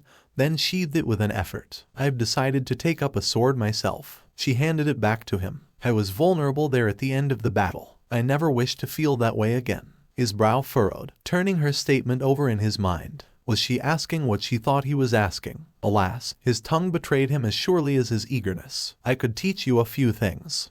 Her gaze went half-lidded, eyeing him intently. I believe you could. Their eyes met. Something sparked between them again. She stepped a little closer and he found himself reaching for her, drawing her into his arms. One hand settled about her waist, the other still clutching his sword. Then she kissed him and Widow's Wail was forgotten, cast aside upon a nearby table now as her mouth strove against his. His blood burned and his palms settled against her hips as she tilted her head, seeking a better angle. When she bit his lip in passing he laughed and held her closer, fingers dancing about her waist. Her hands weren't idle either. She reached up, cupping his face the better to hold him fast. Her feet glided backwards to the bed and he followed, letting her tug him along. She struck the mattress first, then it creaked under his weight as he joined her. Passion had him and he only had eyes for her. Gods, he wanted to take her now, tear off that blue dress, lift her leg and have his way with her. She was already reaching for his doublet as their lips tangled, threading her hands beneath the dark fabric to caress his ribs. Off it came, exposing his chest to her and, wait, something came over her and she stilled suddenly, planting a hand on his bare chest. Wait, a lesser man wouldn't have. He heaved a sigh, but complied. What's wrong? There's something you should know. Naruto waited patiently. Whatever it was, she lost the courage to say it. He saw the courage flee from her eyes. He had an inkling why, a vague suspicion, something that had been hinted at just before their departure. So, Daenerys tumbled off him apropos of nothing, cheeks still flushed with passion as she spoke. Casterly Rock. He had the distinct feeling she was both dodging the subject and sounding him out for advice. What of it? Tyrion wants to take it with the Unsullied. What have your thoughts on the matter? Well, that certainly cleared up things now, didn't it? She was after his advice all right. He rolled his good eye. Tyrion's an idiot where his family is concerned. Or willfully blind, he amended at her sour expression. Taking and holding it has no real strategic value for us. We'd have to divert some of our army to keep it. And doing so only serves to make the Lannisters look bad. But they already do, don't they? Dany said the words aloud even as she realized them. We beat them bloody on the Blackwater Rush. Indeed we did. It's the dawn of a new age. Speaking of new, I've been thinking of renaming this thing. He considered his sword anew, still on the table. Widow's Wail is an ugly name. I don't like it. It's unworthy of such a beautiful blade. Dany arched a brow at him. Should I be jealous? Not at all. You're far prettier. He took her jest for what it was and kissed her cheek. Any ideas for names? She wrinkled her nose at him. Blackfire would be in poor taste, I'd say. It did. He racked his mind for a name, considering. One came to him out of the blue. Windweaver. Daenerys made a pleased noise. A fine name. It certainly was. Rolled right off the tongue. Windweaver it was. Only then did he notice her pensive expression, the way she squirmed under his gaze. Something's bothering you. Drogon's been restless. She stood, paced past him and looked to the window. It's his wound. He's not been able to fly since he took that scorpion bolt to the shoulder. I'm afraid he may need more time to recover. Pity stirred within him as he tugged his doublet back on. Was it really worth leaving the poor boy to suffer just so they could have some time to themselves? He already knew the answer. No, it was not. I can take a look at it, if you like. She frowned at him. What can you possibly do that hasn't already been done? He winked at her, utterly without fear. More than you think. Daenerys brought him out to the fields in short order. Ankalagan wheeled overhead as soldiers drilled with their weapons below, soaring through the sky with lazy grace. But not Drogon. Her child watched mournfully as his cousin soared through the clouds, making not a sound. He didn't have to. She could feel his pain from here, his sadness, his sorrow, his anger. He was hurt and he did not understand why he couldn't fly. None dared come this close to him when he was in such a mood. That was a bit of a blessing in disguise, she supposed. They need not fear spies or wagging tongues here and could thus speak unimpeded in relative peace. It also meant few could get near her dearie boy without being eaten alive. He'd even been snappish towards her as of late. Egon approached Dragon at a lazy gait, careful not to make any sudden moves, with her only a step behind. In the end he needn't have bothered. The black dragon knew him by scent now and trilled softly, letting him approach. Her intended muttered something in High Valyrian and Dragon crouched down in response, presenting him with the ugly wound on his shoulder. Daenerys found herself at something of a loss. What did he intend to do? Use a poultice or some such? She didn't see any supplies on his personage, so Egon laid a marked palm on Dragon's wound and closed his eyes. The black dragon hissed angrily at him for it, a warbling cry of purest pain. I know, he crooned back. This'll sting a little, but you'll be right as rain in no time. How do you intend to help him? He didn't look back at her. Watch and learn. She felt it then, something in the air, a rising energy she could scarcely understand. As she looked on aghast, that great gaping hole in her child's shoulder began to knit itself shut, once mangled flesh mending with alarming speed. Sweat beaded down Egon's brow as he worked. He said not a word. Dragon didn't move, not an inch. He understood what was happening, her clever boy, and made no effort to dislodge her intended. Her fiancé began to mutter things under his breath, speaking a language she didn't recognize. Whatever it was, the words had power. Dragon's wound closed quickly, flesh filling as the flow of blood slowed to a trickle, a drop, then not at all. There. Egon staggered back, looking haggard. That should do it. Dragon trilled once, beat his wings to test them, and found them satisfactory. And then, hey, her nephew gasped out a startled laugh as he suddenly found himself cradling the delighted dragon's snout against his chest. All right, no licking. Off you go, now. Fly. His thanks gladly given, Dragon threw his head back with a pleased cry. The roar that rattled the world was a joyous one indeed. A few sharp beats of his wings put him to right and he was aloft, soaring upward to join Ankalagan. His cousin cried out a greeting and soon enough they were chasing one another through the air once more. All this, in the span of a few minutes. Daenerys watched it all, somewhat thunderstruck by what she'd just seen. What sorcery was this? Had the stars truly aligned for her? Was her foul luck finally beginning to turn for the better? She had only ever loved two men before him. Drogo had died, and Daario she'd left behind. Egon was neither of them and it showed. Despite his madness he'd shown himself to have a sharp tactical mind. He fought hard, and her children liked him. And now he'd revealed himself to be a healer atop all that. That settled it. She was keeping him. But first she had to know. Are you a sorcerer of some sort? ... Not quite. He quirked a bemused pale brow at her, perhaps sensing some unspoken question in her mind. What I use isn't magic, not as you know it, but it does the trick in a pinch. Was there something you'd like to ask me? He looked out to the army. Did you want me to heal the wounded? Now there was a thought, one that found itself summarily slaughtered as his gaze flitted back to her. I could heal you too, if you like. Her eyes widened a little. Did he know now? He couldn't. It just wasn't possible. I have no need of such. Yes, you do. She lifted her chin, pride rising within. I do not. Yes, you do. He repeated with all the patience of the ocean. I can tell when someone's injured. Yours is an old one, badly healed, but it can still be mended. He didn't say anything more. He didn't have to. Bastard. Shame pooled in her gut, dark and ugly, a wound left too long to fester. Now she must tell him if only to preserve her own honor. Her anger didn't let her yield so easily. You don't understand. Egon tilted his head. I'd be happy to if you'd let me. I can't have children. He blinked at that, eyes widening a little as he realized what she meant. There, she'd said it and set herself free. She waited for the shock and pity to become anger, waited for the outrage, for the claims that she'd tricked him, that he wanted nothing to do with her. They never came. Instead, he granted her a long, grave look. Who was it that did this to you? She bit her lip. A witch ... in my naivete. His brow furrowed. I'm sensing a story here. There is. He saw the pain her gaze. You don't have to tell me. No, she didn't. But she wanted to. She had suffered terribly, but so had he. In that way, they were alike. And so she told him a tale she'd never dared breathe to another on this side of the narrow sea. Jorah alone knew it, having lived it with her. But he was far from here, in search of a cue to his wretched grayscale. He wasn't here to advise her. She must make her own judgment. So she told all and held nothing back. Haltingly at first, recalling bittersweet memories. How naive she had been back then. How pure, how foolish, how said foolishness had cost her more than she'd ever dared to dream and helped shape her from the foolish girl to whom she was now.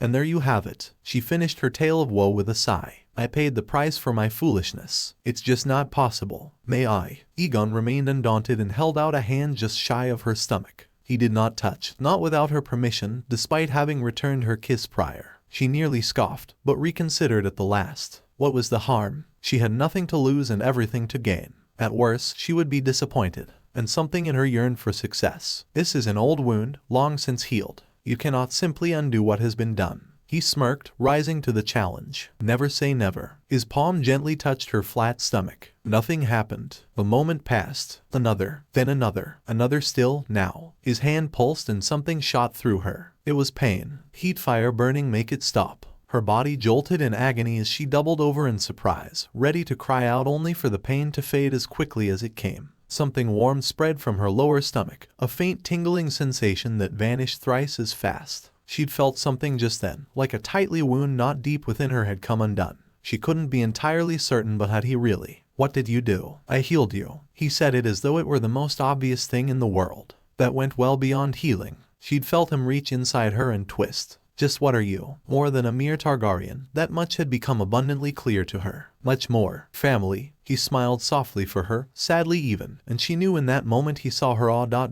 in her fear. That must hasn't changed and it never will. Now let's go home. He took her hand in his. Had he wished it, she would have taken her then and there. Instead, he pressed a chaste kiss to her forehead, ever the gentleman. A tear rolled down her cheek. Yes, she said softly, little more than a whisper. Let's. When they returned to Dragonstone, the king in the north was waiting for them. The king in the north had come to Dragonstone. Daenerys could see his ship from here high atop Drogon's back, a large galleon moored by the castle bay, nestled against their fleet. At least she assumed it was Jon Snow's ship. If not, then a very foolish foe had come to their doorstep. No, it must be him. Who else would willingly approach an isle swarming with dragons? She doubted their return had gone unnoticed at that. After all, one could hardly fail to notice Drogon from afar, much less a unique beast like Ankalagan. Dragons were hardly subtle creatures at the best of times, and these two were eager to roost after such a long flight. The thought had her smiling into her child's dusk-colored scales. Now there was a sight sure to give Northmen a fright. A hue and cry went up from below, and not just from the guards at that. She heard Egon whoop a beat before their descent. Looking down, she could see why. Rhaegal and Viserion had finally noticed their arrival now as well. She could see them stirring on the cliffs below. The smaller dragons trilled happily at their brother's return, quieting only a little as Ankalagan descended, allowing his rider to disembark at a brisk pace. Not one to be outdone, Daenerys did the same with Drogon, who immediately craned his long neck toward his siblings. Ankalagan boomed a greeting of his own, and just like that, the four of them were off, chasing and braying at one another through the clouds like a pack of happy dogs. Daenerys couldn't quite conceal her smile. Such feisty children she had. It was good of Egon's dragon to tolerate them. Egon Naruto nudged her side. Not something you see every day, is it? No, it certainly wasn't. Together they made their way to the castle in comfortable silence, save for the distant crashing of the waves. The salty spray felt good against her arms, though she found herself wishing she had dressed warmer. Alas, her old attire was not simply not suited to the current climate. It had been a pleasant experience wearing her blue dress again, something to remind her of better times across the narrow sea, when she was more concerned with freeing the people of Slaver's Bay, when she needn't worry about foreign powers or enemy armies, when everything seemed so much simpler. But life was seldom simple here in Westeros, and cold though Daenerys was, she was beginning to realize she didn't like darker colors. Wearing nothing but black made her seem dour and stuffy, grim and cold, when in truth she wanted to be warm and kind. Now there was a thought. Perhaps she'd see if she could procure something a bit brighter in the future. And how strange it was to finally be able to think of such. For so long she had accepted her infertility as a fact of life, until it wasn't. Now that she could have children again, the promise of sex held much more than just physical appeal, but emotional comfort as well. She could have heirs. She wanted a son, wanted one so badly it made her breast ache. The son she'd never had, the son that wretched witch had stolen from her so long. Of course a little princess would be all well and good. Twins would be an unexpected but welcome surprise as well. A little shiver overtook her, and not from the cold. Egon noticed, of course. Still not used to it, are you? Daenerys looped an arm in his for warmth. A little, she lied. His smile flashed out, causing her heart to skip a beat. I can think of a few ways to warm you up. She flicked a bemused look his way. I imagine you can. Bold of you to suggest such a thing out in the open. I was talking about swinging a sword, my lady. His grin gained a teasing edge. Whatever did you think I meant? Heat seared through her face. Oh, he was good with his games. Very good. Her certainly knew his way around a bit of banter. She liked that. It made him seem more human somehow, more humble despite his own professed madness. A dragon was no slave and Egon certainly wasn't. Even now when faced with the prospect of meeting a self-proclaimed monarch, and she had views about that, he remained steadfast and strong in the face of adversity. While she massaged one of her arms, recalling her prior weakness at the Blackwater Rush. Once we've spoken with this Jon Snow, I need to start my training. He nodded. Indeed you do, Brett. She granted him a grave look, noting the sly smirk he wore. Careful now, she cautioned him. I enjoy your company, but you overreach yourself. I am your queen. You are, he allowed, but his grin gained an edge, warming her blood in return. If you wanted a mindless pawn, you wouldn't have proposed to me. ... Fair enough. There was a certain endearment to his blunt way of speech. Egon had been born bold, was always bold, and would likely die bold. No, she amended hastily, he couldn't die. She'd lost too many loves already and left so many others behind. Fate could fuck right off. He absolutely could not. If he lost his life, if something happened to him, or heavens forbid someone hurt him, she might just go mad, assuming she wasn't already. Perhaps that made her a selfish woman. So be it. She wouldn't give him up. No, nay, never, not for the world. No one else could have him. She'd burn any who tried to take him. Squeezing a little hard there, Dany. She blinked and looked down, realized her fingers had bit into his arm while they walked. Forgive me. There's nothing to forgive. Far from being concerned, Egon only smiled. Good eye creasing. You were lost in your head. It happens. Blast. She couldn't bear it when he looked at her like that. It made her feel warm and hopeful and loved. Yes, but more than that, she felt safe. Here was someone who would never betray her, who wasn't afraid to tell her when she was doing something foolish, who would happily help her take the Iron Throne and sit it for decades to come. He was the other half of her soul and ... And she wanted him, damn it. Desire sparked in her and she grabbed him by the face, wrestling his lips down to hers. His hands settled about her waist and held tight even as her own linked behind his head, the better to pull him closer and deepen the kiss. It wasn't enough. Not nearly enough. She reveled in kissing him, but she longed to find a solid surface to push him against, be it a wall or a bed or... About this king in the north, Egon said between kisses, I say we let him keep his kingdom. It'll be easier to draw him into the fold if we do. What was he on about? She bristled at the very insinuation and pulled away with a quizzical frown, desire fading. The 7 kingdoms are ours to rule. They are, he allowed, but why on earth would we ever want to go north? That one's larger than the other 6 combined. Let the northerners have that land. We don't need it. They, however, need our food, and it would be a sight easier to have them as allies rather than cow them into submission. She bridled at that remark, mightily put out. He could be here to swear fealty for all you know. Egon scoffed. I'd bet my sword he won't. Northerners are stubborn. Anyone calling himself king in the north will be thrice as bullheaded.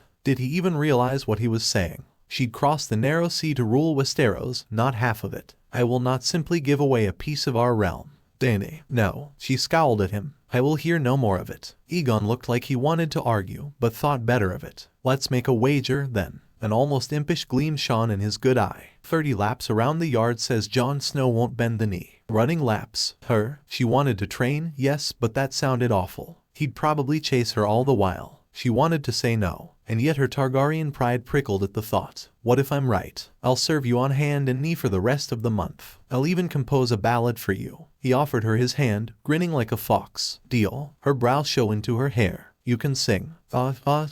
Egon wagged a finger at her. You'll just have to win the bet and find out now, won't you? Daenerys found herself blinking all the same, somewhat taken aback. He would sing for her. She'd never heard him sing, didn't even know he could. And she'd never been serenaded before. Interesting. She scowled at him, but shook his hand all the same. I suppose we should make ourselves presentable, then. In short order they did just that. You stand in the presence of Daenerys Stormborn of House Targaryen, rightful heir to the Iron Throne. Daenerys sat upon her throne once more, clad in her dark garments, and listened with half an ear as Missandei introduced her with sound and aplomb, listing her lengthy titles one by one, all the while resisting the urge to scratch her nose. Perhaps she had won too many titles after all. Granted, she had earned each of them, but actually paying attention to them was tiresome. However, did Tyrion and the rest tolerate it all? Egon stood by her side, closer than all the rest, ready to defend her if need be. She glanced at him askance. Let the king in the north keep his kingdom?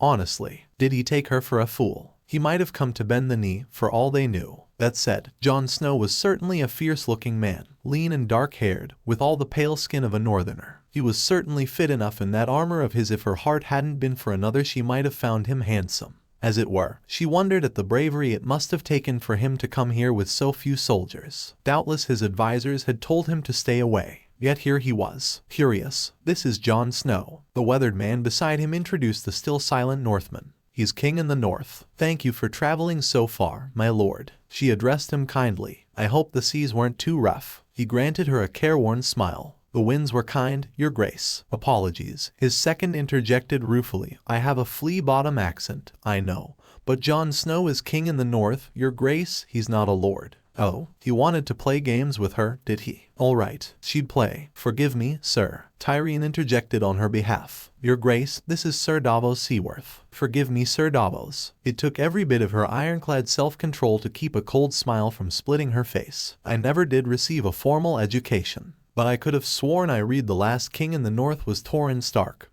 who bent the knee to my ancestor, Aegon Targaryen, in exchange for his life and the lives of his Northmen. Torrhen Stark swore fealty to House Targaryen in perpetuity. Her head tilted just so, feigning innocence. Or do I have my facts wrong? The man faltered. I wasn't there, your grace. It wouldn't do to be cruel. No, of course not. But still, an oath is an oath. And in perpetuity means, she looked to her hand. What does it mean, Lord Tyrion? Forever. Tyrion almost seemed to sigh the word. He knew the argument that was coming. Too bad. She was in a foul mood already. So I assume, my lord, she leaned on the word, putting emphasis on it, that you're here to bend the knee. Jon Snow met her eyes. She dared to hope. I am not. Daenerys could have sworn she heard Aegon mutter told you so under his breath. Damn it. Oh. She leaned back against her throne. Well, that is unfortunate. For her as much as him. You've traveled all this way to break faith with House Targaryen. Break faith. Jon Snow made an incredulous noise, looking at her like she'd grown a second head. Your father burned my grandfather alive. He burned my uncle alive. He would have burned the seven kingdoms. My father was an evil man. She winced even saying it, for it had been a bitter pill to swallow. On behalf of House Targaryen, I ask your forgiveness for the crimes he committed against your family. And I ask you not to judge a daughter by the sins of her father. Aegon made a pleased noise at that. She took strength from it and bowled on. Our two houses were allies for centuries, and those centuries were the best the seven kingdoms have ever known. Centuries of peace and prosperity with a Targaryen sitting on the Iron Throne and a Stark serving as Warden of the North. We are the last Targaryens, Jon Snow. Honor the pledge your ancestor made to mine.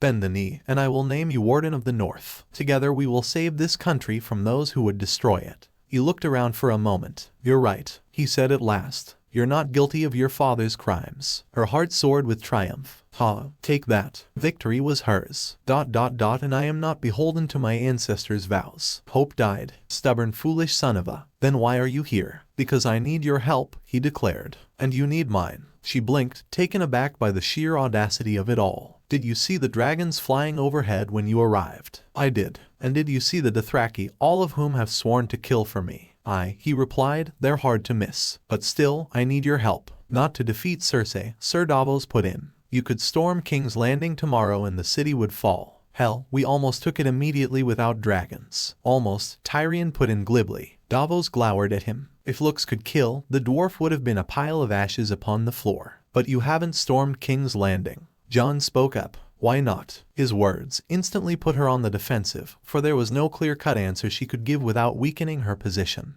The only reason I can see is that you don't want to kill thousands of innocent people. It's the fastest way to win the war, but you won't do it. Which means, at the very least, you're better than Cersei. My, but this wolf had some spine to him. Still, that doesn't explain why I need your help. Because right now, he said, you and I and Cersei and everyone else, we're children playing at a game, screaming that the rules aren't fair. Aegon palmed his face as he heaved a sigh. And you are doing so well. Daenerys looked to Tyrion. You told me you like this man. I do, against my better judgment. In the time since he's met me, she bit back on a hiss as she looked Jon's way. He's refused to call me queen, refused to bow, and now he's calling me a child. I believe he's calling us all children. Credit where it was due, her hand tried to defend his friend valiantly. He did not succeed. It's a figure of speech. Jon dared a step forward. Your Grace, everyone you know will die before winter if we don't defeat the enemy to the north. She scowled at him. As far as I can see, you are the enemy to the north. He shook his head. I am not your enemy. The dead are the enemy. Silence reigned supreme. The dead? Incredulous, she looked back to Tyrion. Is that another figure of speech? Evidently not, for the king in the north wasn't finished. The army of the dead is on the march. Army of the dead. Tyrion didn't guffaw, but it was a very close thing indeed. When did this come about? Jon cast the little Lannister a pleading gaze. You don't know me well, my lord, but do you think I'm a liar? Or a madman? No, he sighed. I don't think you're either of those things. The army of the dead is real. Jon dared another step forward, heedless of the nearby Dothraki. The White Walkers are real. The Night King is real. I've seen them. If they get past the wall and we're squabbling amongst ourselves ... we're finished. Anger sparked in Dany's heart. Finished? Her? She'd only just begun. She would not be dismissed so easily. I was born here at Dragonstone, you know. Not that I can remember it. She rose from her throne. We fled before Robert's assassins could find us. Aegon sighed under his breath. Here we go. Robert was your father's best friend, no? She moved down the steps, one at a time, considering him. I wonder if your father knew his best friend sent assassins to murder a baby girl in her crib. Not that it matters now, of course. I spent my life in foreign lands. So many men have tried to kill me, I don't remember their names. 2 more steps, now. I have been sold like a broodmare. I've been chained and betrayed, raped and defiled. Do you know what kept me standing through all those years in exile? The king in the north didn't speak. He didn't dare. He absolutely did not dare. Faith. She all but spat the word at him, lips curling around her teeth in a furious hiss. Not in any silent gods, not in myths and legends. In myself. In daenerystargaryen. The world hadn't seen a dragon in centuries, until my children were born. The Dothraki hadn't crossed the sea, any sea. They did for me. I was born to rule the 7 kingdoms. She stopped short of him now, just out of arm's reach. And I will, without allowing myself to be distracted by this nonsense. You'll be ruling over a graveyard if we don't defeat the Night King. Enough. He'd interrupted her for the last time. Now her temper sparked. She looked to her guards. Take him away. A Dothraki reached for Jon. Mistakes were made. The king in the north slugged the man in the mouth and he dropped like a sack of potatoes. Before anyone could think to draw their weapons, he moved. And what a move it was. You want to talk about faith. Rather than attack with his bare hands, Jon Snow rounded on her, eyes wild, voice rising as he thrust a finger in her startled face. Tell that to the wildlings who lost their families at Hardhome. Say that to all those who died screaming under a mob of bodies. I saw them, the White Walkers face to face. I bloody killed one and saw what followed. Hordes of undead, skeletons with strips of flesh hanging off, freshly dead men, women, and children, turning on their friends and family. His eyes became glazed, his voice holding a terrible weight that seemed to press down around her temples. I saw the land become silent and the Night King walk out onto that dock, eyes bright blue, a crown of horns on his head, all cold malice and death. Do you even know what it's like to see something like that? She tried to speak, only for Jon to silence her with a snarl. I watched the creature raise his arms, and when he did, her fellow monarch fought down a shudder, mastered himself, and bowled on. All the dead stood. Every last one, my friends, brothers of the Night's Watch, all stained with blood and eyes icy blue, nothing but puppets and meat for the Night King to use. His words, his haunted rage had cast a spell over them all, holding them in his thrall. You think the White Walkers don't exist, that they're mere myths and legends, that they're not real. A bitter bark of laughter burst from him, sharp and angry, swallowing any response she might have made. When they marched down here, he thrust a gloved finger at the floor. When your precious army starts dying and coming back as whites, when your beloved dragons are shot down by White Walkers without so much as smile, and their eyes open blue, you'll bloody realize what's real. Maybe then you'll stop faffing about with your stupid iron chair and understand. Daenerys reeled back, eyes wide, balking at the sheer vitriol in his tone. No one had ever shouted at her like that, not even Aegon. Much to her chagrin, her intended began to clap. The wolf has fire in him. He sauntered forward, swaggered really, one hand on the hilt of his sword. Are we sure he's not a dragon in disguise? Daenerys turned a baffled look on her fiancé. You would like him. He's like you. Now, Aegon seemed darkly amused by it all. We're all the same side here, aren't we? Jon squared his shoulders. And what side is that? We all despise the Lannisters. Well, he amended with a rueful look at Tyrion. Most of the Lannisters, present company excluded, of course. After all, they've wounded your family even more than the Targaryens, haven't they? Aerys took your grandfather and your uncle.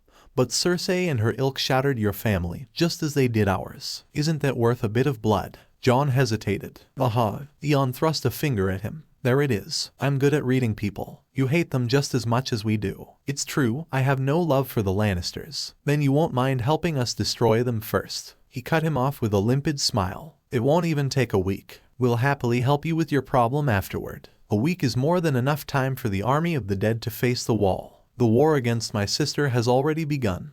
Tyrion chimed in. You can't expect us to join you in fighting. Whatever you saw beyond the wall, what I saw was real. Daenerys scoffed, unable to hold back her disbelief. That remains to be seen. You don't believe him. Davos stepped up once more, impressing her yet again with his forthrightness. I understand that. It sounds like nonsense. But if destiny has brought Daenerys Targaryen back to our shores, it has also made Jon Snow king in the north. You are the first to bring Dothraki to Westeros. He took a quick breath then barreled on before she could get a word in. He is the first to make allies of wildlings and Northmen. You were named Mother of Dragons. He became Lord Commander of the Night's Watch. You rose as Queen of Meereen. He was declared king in the north. He paused now, letting the words ring in the throne room. Slightly less impressive titles, I know, but not because of his birthright. He has no birthright. He's a damn bastard. He swung an arm out, voice rising with passion. Raw emotion from an aged man who had seen much, no more than anyone his age should. All those hard sons of bitches chose him as their leader because they believe in him. All those things you don't believe in. He faced those things. He fought those things for the good of his people. He risked his life for the good of his people. He took a knife in the heart for his people. He gave his own. Jon quelled him with a glance. The knife in the heart. Aegon interest redoubled. So you've died as well. Jon recoiled. At the words shook his head, then rallied. Daenerys eyed him speculatively. Listen to yourselves. Davos heaved a sigh. If we don't put aside our enmities and band together, we will die. And then it doesn't matter whose skeleton sits on the Iron Throne. If it doesn't matter, then you might as well kneel. Tyrion came to her defense, ever the middleman. Swear your allegiance to Queen Daenerys and King Aegon. Help them defeat my sister.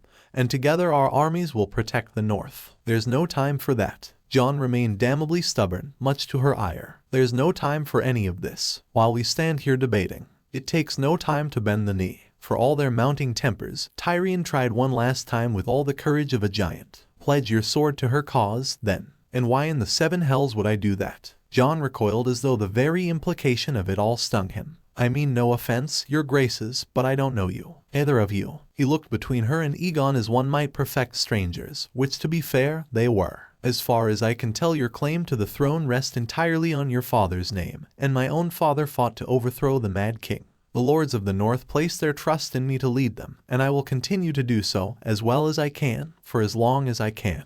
Oh, this Jon Snow was good. Very good indeed. Such a shame he was her enemy. That's fair. She granted him a grave nod. It's also fair to point out that I'm the rightful queen of the seven kingdoms. By declaring yourself king of the northernmost kingdom, you are in open rebellion. Jon bridled. Begging your pardon, you grace, but you're not listening. And I think that's quite enough for one day. Aegon stepped between them and bodily thrust them apart. If we keep going like this, blood will be spilled and we'll all do things we might regret. There's no need for that now, is there? He looked between the two of them, all scarred smiles. We're all friends here, aren't we? Eh? Daenerys glared bloody red daggers at her intended. Jon stared at him coldly, baffled by his behavior. Aegon didn't back down, bless him. You must forgive my manners. She took a deep breath for calm, then looked to Jon and Davos. The two of you must be tired after your long journey. We'll have baths drawn for you and supper sent to your rooms. Her piece said. She turned and marched back to her throne, content to pretend he didn't exist. Of course, the king in the north couldn't let that be. Am I your prisoner? Gods be good, but he just had to get one last remark in,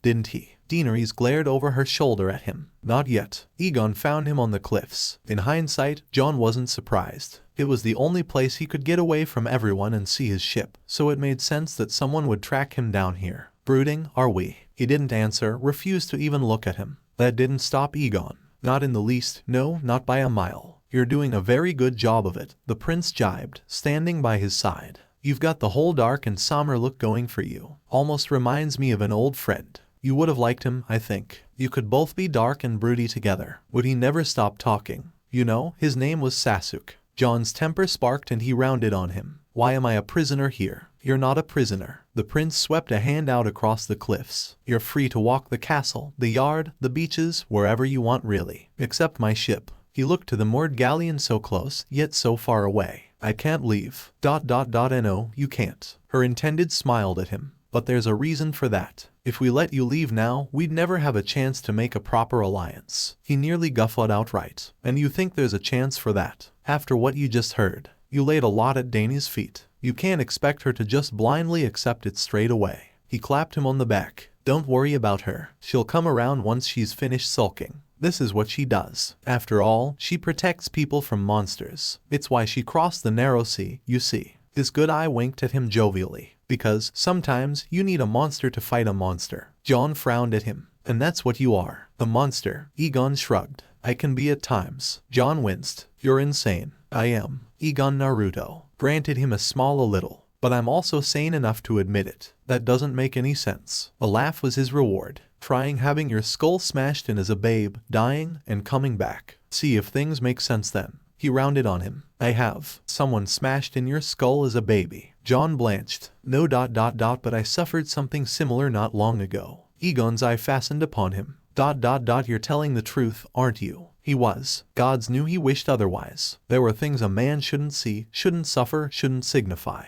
That was one of them. Stay here, Jon Snow. Something must have shone through his gaze, because Egon clasped his shoulder with one hand, squeezed, then walked away. I'll have a word with our queen. He frowned at his broad back. She is not my queen. Egon laughed and kept walking. Be glad that she isn't. As luck would have it, Daenerys was waiting for him when he returned. Just sitting there on his bed. May we talk? Have you taken leave of your senses? Cersei tried not to flinch. She made a good showing of it, Tywin thought. But some instincts were ingrained too deep even for her to shake. The moment he threw the severed heads down at her feet, she winced. In many ways, his daughter was a child in a woman's body, one who never truly grew up. He'd oft despaired of her ghastly behavior in the past, but never like this. Never to this extent. 3 heads they were, fresh from the gallows. The Mad Queen regarded the gaping faces at her shoes with a blank expression. They were insurrectionists, pandering fools who spoke of the Dragon Queen and rebelled against the crown. Tywin's cane clicked down. They were boys, harmless servants indulging in a bit of gossip. And yet you saw fit to slaughter them and their family in full view of the city. She didn't even seem to hear him. Everyone who isn't with us is against us, Father. God save him from vicious idiots. He knew well the reason for this latest bout of mania. Jaime had returned to the capital, battered, beaten and worse for wear, but with news. 4 dragons, then burned and torn apart. Their army routed, while Highgarden stood strong. He'd sickened since and hadn't left his bed in days. Qyburn wasn't certain he would survive. Cersei had become increasingly paranoid hence. The city was starving, the people frenzied.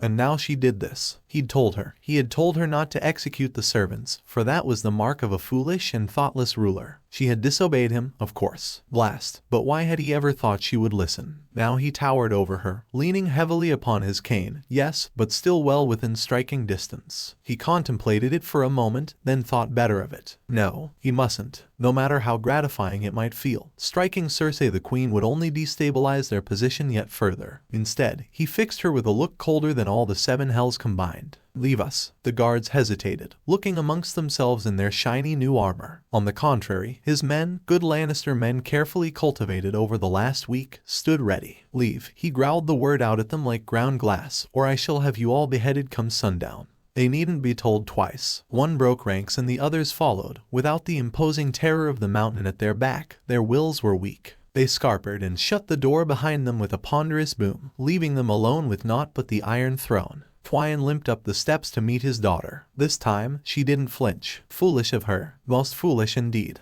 The moment he reached her, he struck her across the face with an open palm. Cersei recoiled, clutching her cheek. You dare. Get out. Her face darkened. I am the queen. You cannot command. Tywin's temper sparked and his cane cracked across her face, breaking her nose. Out of my sight. Cersei did not walk. That implied some small smidgen of dignity on her part. She fled. Tywin watched his spawn go with hate in his heart and shame in his soul. He sank down into the Iron Throne with a weary sigh and took his head between his hands. This was his legacy. One son bedridden, another a traitor, and his daughter a vicious idiot. Small wonder Joffrey had gotten it from her. At least he had been able to control this one. He'd pay dearly for that outburst just now. He knew it. Such weakness, such corruption. It made him sick. Maybe Aerys had the right of it after all. Maybe it should all just burn. And King's Landing would, when the Targaryen girl came to call. Who knew what she was plotting now? Fire and blood, no doubt. May we talk? It was a classic standoff. Naruto stared at Daenerys. She stared right back. Nobody moved. No one even seemed to breathe.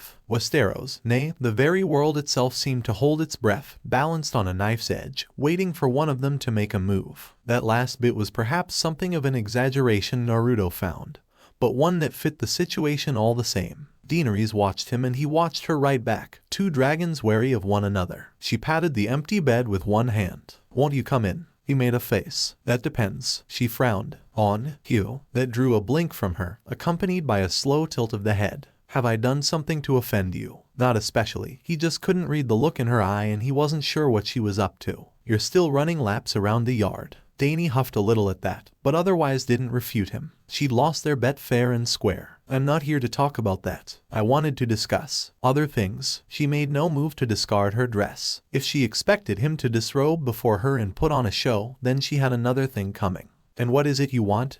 He cocked his head. "Besides the Iron Throne, of course, because you made yourself look like a proper fool out there for it." Daenerys bristled, full of righteous indignation. Then deflated. "Was I truly that bad?" "You were acting like a brat," he chided her. "The both of you were. I wanted to smack you upside the head." A rueful smile tugged at the corner of his mouth. "I nearly did." She regarded him with a quizzical expression. "Did you?" "I couldn't tell. I'm good at hiding my anger behind a smile when I want to." "And you? What do you want to do?" A pregnant pause followed and he seized it like the madman he was, heedless to any danger, for if nothing was ventured, nothing could be gained. "Not just right here, right now, but once the war is won. How do you intend to rule? Because I tell you right now, if you go around trying to bully people like you did Jon Snow, it's not going to end well for you." He could already see her digging her heels in, preparing for what she no doubt thought to be a fight. "We have enemies. You can't expect me to be kind to them all." "Some, yes," he allowed, granting her a nod.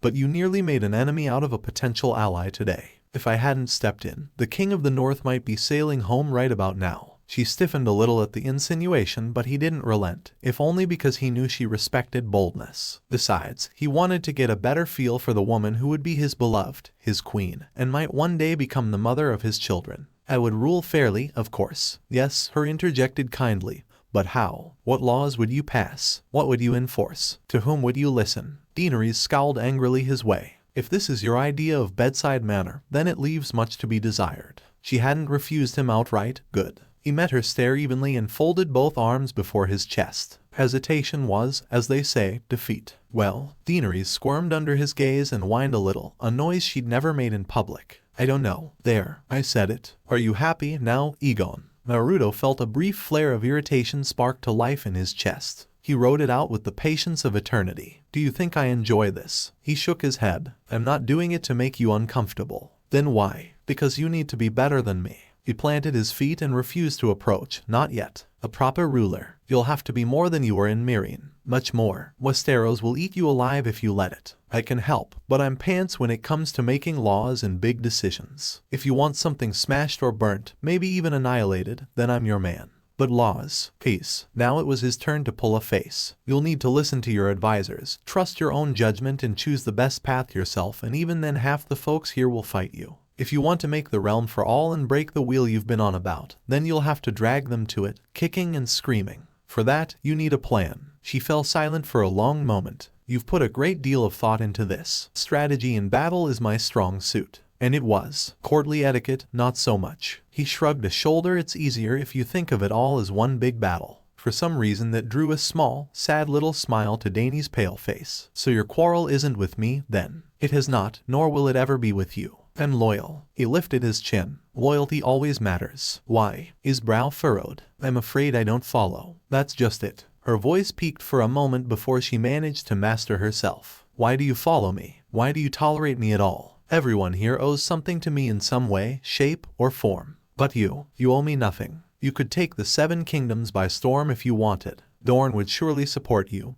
even if you sought to stake your claim alone. This again. But I don't want to. I'd rather be with you. Which baffles me." Her eyes met his, holding them. "I admit, I enjoy your presence and you are pleasing to the eye." He didn't miss the way her face flushed at that. "You have done much for me all without asking for even the smallest repayment." "And for what?" A little hysterical laugh fled from her lips before she could cover it. There are days I feel that I don't deserve this. I don't deserve to be happy. I don't deserve you. Her shoulders hunched as she hugged herself, head bowing in despair. I fear I will wake one day and find this some passing dream or worse, a nightmare. That I will be alone again and shite. They were doing this now, then. He crossed the threshold, latched the door behind him, and sat beside her. It's not a sin to be happy. Draping an arm around her shoulder, held her close, or to fall in love. Love? She nearly scoffed, then seemed to think better of it. Is that what you call it? I no longer know what love is. And did you see the way Jon Snow looked at me? He thinks I'm mad. Which was part of the reason he hadn't defended her. He'd wanted her to hear how she sounded to others, to those who didn't owe her their lives. You're not. Maybe not now, she argued, but one day I might be. When I'm older, just like my father, and you need to stop that. He took her by the shoulders and gave her a stern shake. If you spend your life worrying about what may happen, you'll never know what can happen. She sniffled a little. You've been listening to Tyrion. Are you a philosopher now? A bit, he confessed with a shrug. The little lion's not so bad. Like him, he has sound advice most of the time ...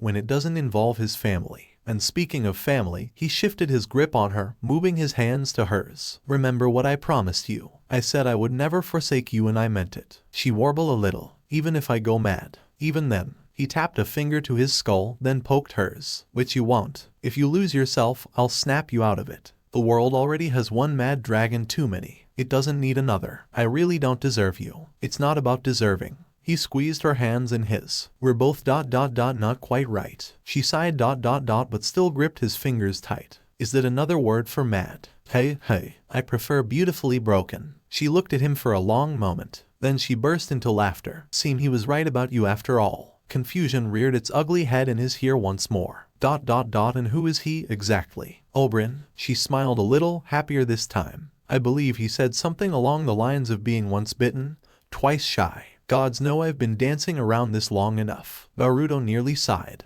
Darn sneaky snake of an uncle. You just had to meddle. He has a way with many things. He looked away with a grimace. Words are but one of them. Spoken like one with the blood of the Dornish in them. Had he a hat, he would have tipped it. As things stood, he could only shrug. My mother would have liked you, I think. Daenerys frowned, misunderstanding him. Ilya Martell, Kushina Uzumaki. His lips twitched, though he didn't say the words aloud. She wouldn't understand just yet. She would have taken to Daenerys like a duck to water. In short, she would have been all over her. He could just imagine her response. I just knew you'd go for a blonde. She's beautiful. Look at her eyes. And that hair. Oh my goodness, you have to tell me everything. How did the two of you meet? He could see her now in his mind's eye. She was more real than anything else in this world. Egon. Naruto blinked, drawn from his pleasant thoughts. A lone tear had rolled down his eye.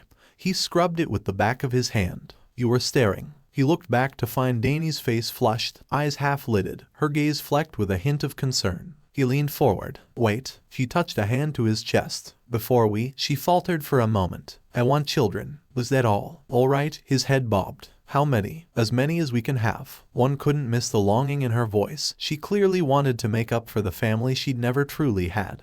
And he didn't begrudge her that. Whatever our firstborn may be, boy or girl, they will have equal rights. If our firstborn is a girl, then she shall be queen of the 7 kingdoms, and to hell with that the lords and ladies of Westeros think. Rhaenyra for our first girl and Daemon for our first boy. Her gaze met his, blazing with intent. I won't budge on this. There was a weight to those names. History had not been kind to either. Even so, he didn't have the heart to say no to her. All right, good. Tension fled from her face, replaced by a searing heat he recognized all too well. I don't want to say anything else about the future right now. Her hand came up to cup his cheek. I'd rather dwell here, in the present, with you. Her hands reached down, fingers curling against his. She leaned up, tilted her head and kissed him. Be with me. Naruto shivered a little despite himself, the pleasant sort of shiver one feels when the object of their desire is finally within arm's reach. He wanted to be with her, too. Ravish her, drag her down and drive all those awful doubts out of her head. But he wouldn't do that unless she wanted him to. Daenerys kissed him again. Be with me, she whispered once more, as I want to be with you.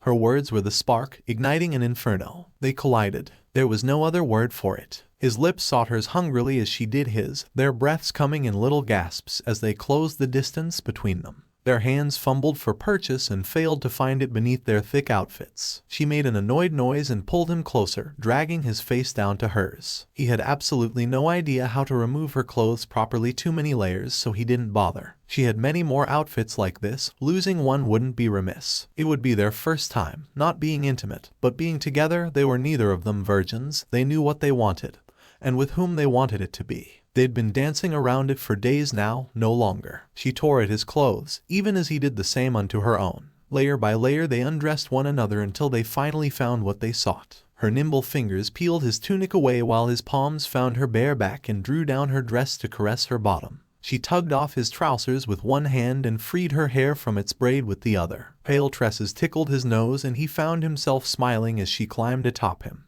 The gesture bespoke of domination, but he wasn't about to let her have her way, not completely. Her lips met his again, pressing hard enough to bruise. He returned her affection tenfold as his palms settled on her flank and squeezed, drawing a pleased noise from the mother of dragons as she laid her hands across the scarred plane of his chest. Not content with that, he reached up to caress her breasts, not roughly as a fumbling fledgling might, but gently, light teasing touches that had her gasping, emboldened by his behavior. She planted herself right atop him in his lap, then spread her legs on either side of his hips, all but straddling him. There was a dark hunger in her eyes now, an itch demanding to be scratched, a carnal need tamped down for far, far too long. Then she began to move. Oh yes, Daenerystargaryen knew what she was doing, exactly what she was doing, precisely what she was going. Her bright eyes met his, half-lidded in wild triumph, lips parted in the most wordless of sighs as she ground herself against him. Someone had taught her and taught her well. Each movement of her hips was designed to distract as much delight, every act dragged out to maximize their pleasure. His hands settled against her hips as she rode him, as her body pressed into his. Naruto was a generous lover. He let her have her fun. Once, twice, thrice now. 3 times he allowed Daenerys her way. Then he surged up, grabbed her and pivoted, rolling her onto the bed with such force that she audibly gasped. She gazed up at him, somewhat surprised, breasts pushing up against his chest, nipples hard and terribly aroused.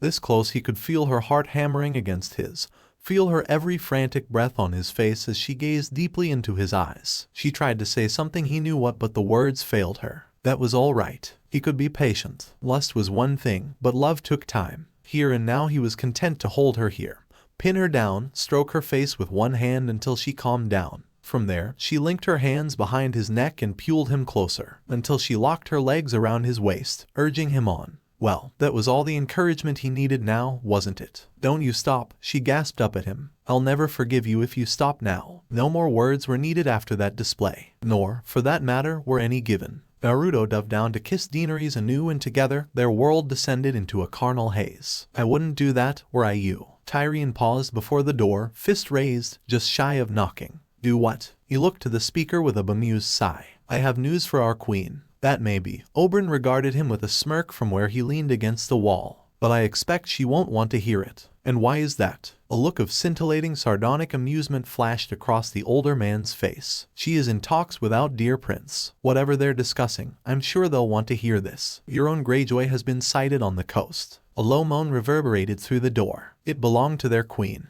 But that would mean ...